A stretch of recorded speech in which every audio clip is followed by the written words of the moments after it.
AW Fitness Club, how you guys doing today?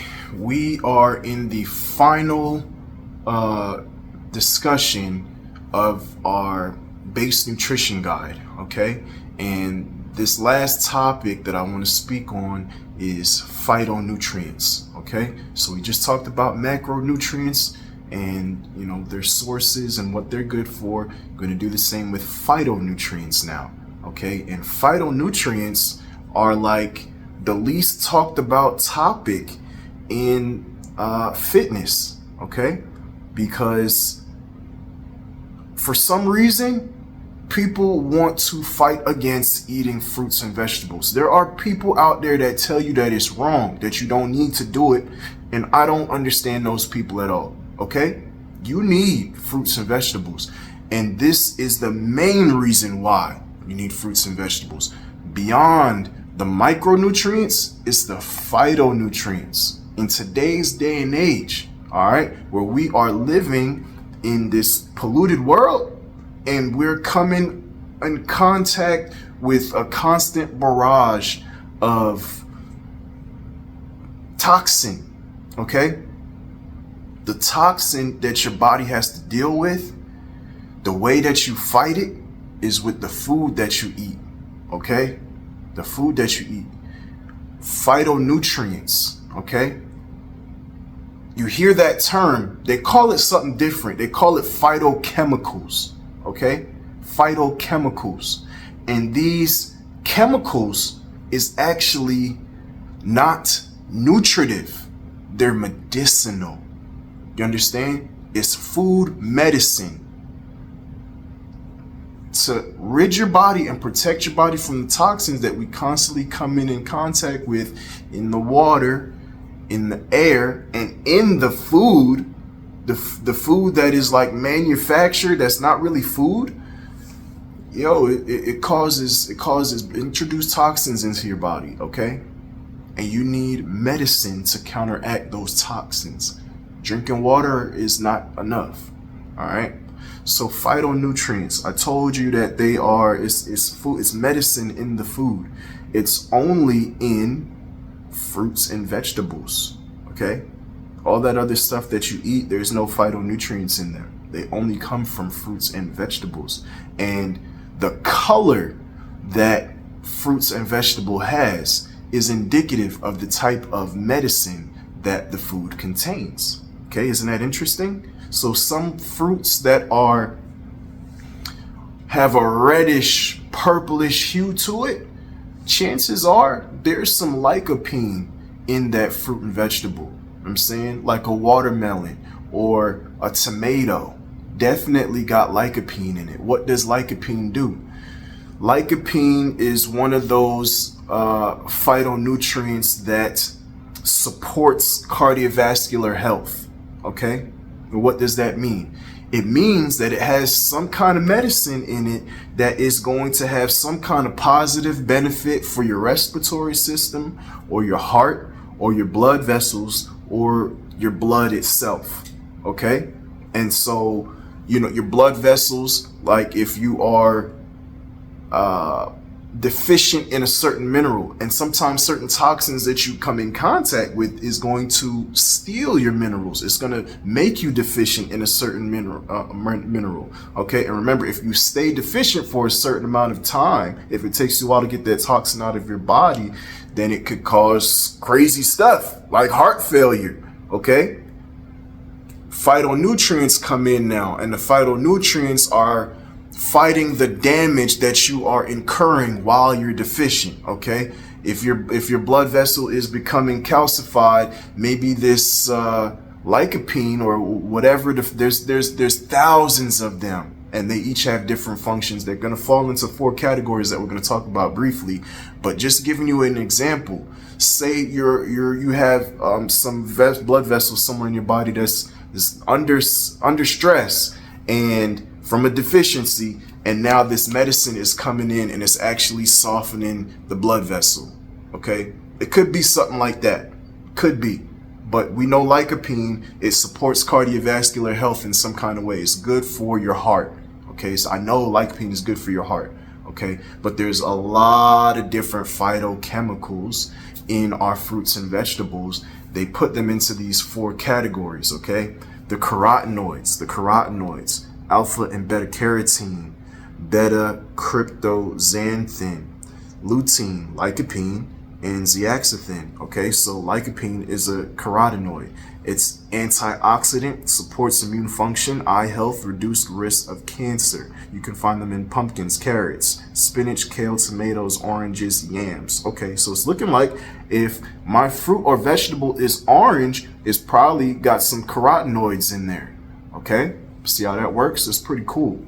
And some things, spinach and kale, I didn't know that they had carotenoids in them. You know, tomatoes is on the list. We talked about tomatoes, yams, okay? So cool. That's one category. We also have resveratrol, ellagic acid. We have our flavonoids. We have our phytoestrogens, and we have our glucosinolates, all right? Some of these things will regulate inflammation. They'll regulate metabolic function and stress response. That's our glucosinolates, okay? So things like broccoli, bok choy, cauliflower, Brussels sprouts, they have this kind of food medicine in them, glucosinolates, okay? And those are also anti-cancer effect, all right? Another topic with phytonutrients, you hear people say, oh, blueberries are high in antioxidants. All right. What does that mean? What is an antioxidant? All right. So there are what's called free radicals. Okay. It's also something that you have to pay attention to when we're talking about pollution coming in from our environment. Okay. Free radicals. These free radicals, they create oxidative stress. Okay. And your cells actually create something called ROS. It's reactive oxygen species. And this is in the same category as that free radical where it's causing oxidative stress. Okay. And so this oxidative stress, these free radicals, ROS, reactive oxygen species, they can damage your cell membranes. They can damage your DNA. You know what I'm saying? And your mitochondria are giving this stuff off when it's creating energy for your body. Okay, so it's a waste. Your body creates waste, and that waste has to be destroyed or excreted. You know what I'm saying? So this one has to be destroyed. And what is there to do that?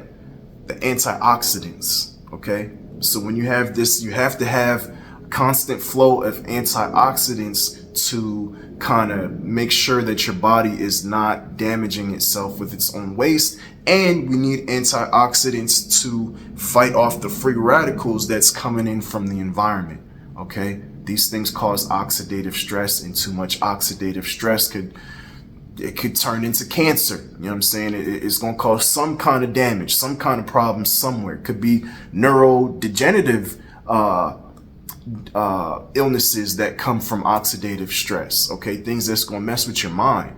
All right, break your mind down. So yes, food medicine. All right. Is there anything else that I really wanted to talk about with these things? I mean, look, there's tons of there's a lot of different categories. They each is going to do something. That there's anti-cancer, antioxidant, all types of benefits. Okay. And the cool thing about this medicine is there's no limit to, like, you eat a bunch of blueberries and grapes and a watermelon and, oh, I just had a whole bunch of phytochemicals. Is it going to hurt me? Not at all. The more you eat, the better.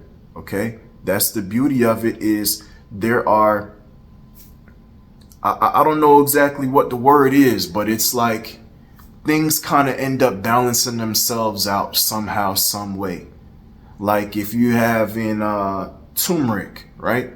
Turmeric is very, very powerful medicine. Okay, it's a herb. It's very, very powerful medicine. It's a root. It's like a root.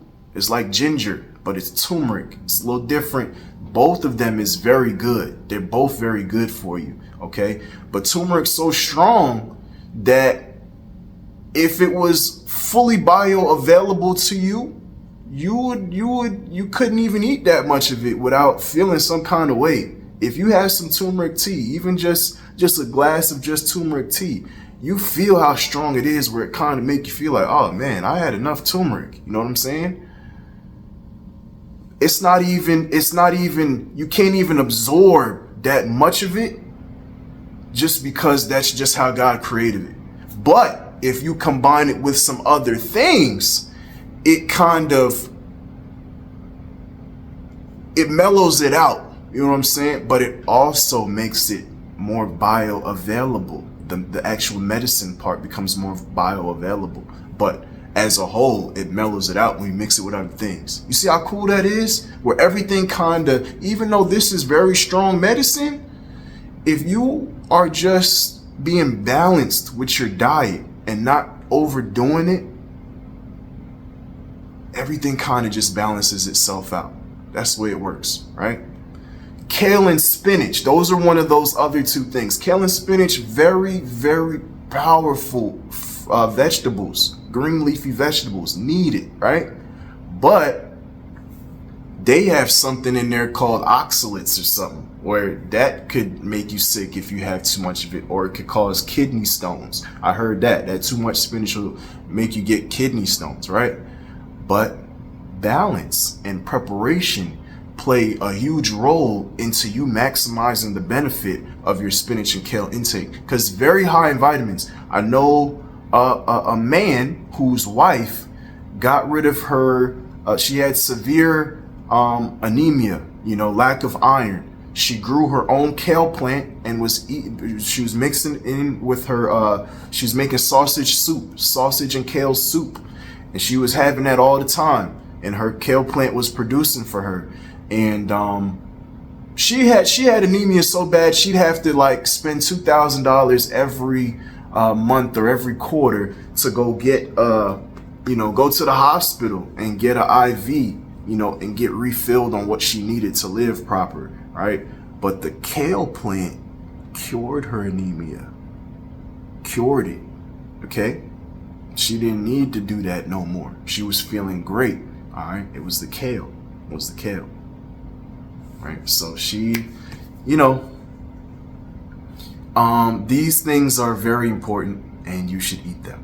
All right? That's really the end of my TED Talk. And the last thing I want to tell you, we're going to look at our grocery list, okay? Over time, this is going to happen. This is how we keep our discussion going and keep our knowledge base expanding.